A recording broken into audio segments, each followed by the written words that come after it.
Back in the days when the cattle range was prairies wide and lone, 3 Bar Z hands was winter camped up on the Cimarron.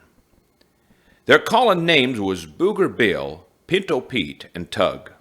And though their little dugout camp was plenty warm and snug, they got plumb discontented.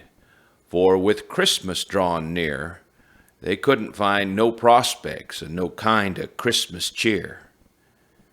Pete spoke of Bileys he'd be missin' up in Taos, and Tug says he'd give his gizzard just to see a human house alight with Christmas candles. And Booger Bill avowed he'd shoot the next galoot that spoke of Christmas cheer out loud. Oh, they sure did have the lonesomes. But the first of Christmas week, a wagon load of immigrants made camp on down the creek.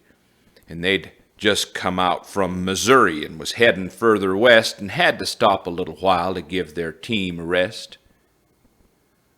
"We've just got beans to offer you," the wagon woman smiled, "but if you boys will join us, we'll have a big pot biled for Christmas dinner, and we'll do the best we can to make it seem like Christmas, although our plates are tin." Well, them cowboys sort of stammered, but they promised her they'd come, and then they loped on back to camp again. Then things began to hum.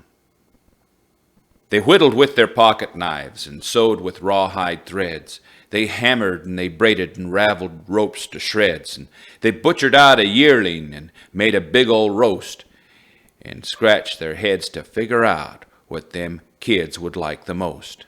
Till when on Christmas morning they went to share the nester's chuck, they had a pack horse loaded down with their homemade Christmas truck.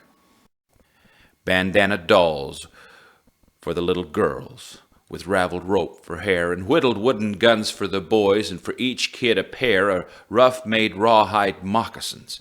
And you should have seen the look on that nester woman's face when from their pack they took a bunch of pies, plumb full of prunes, and some taffy made a lick, and a pan of sourdough biscuits about 4 inches thick.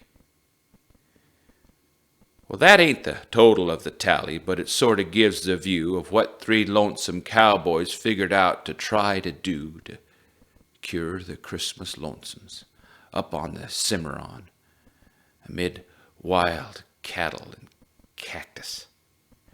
And they found out it sure enough did.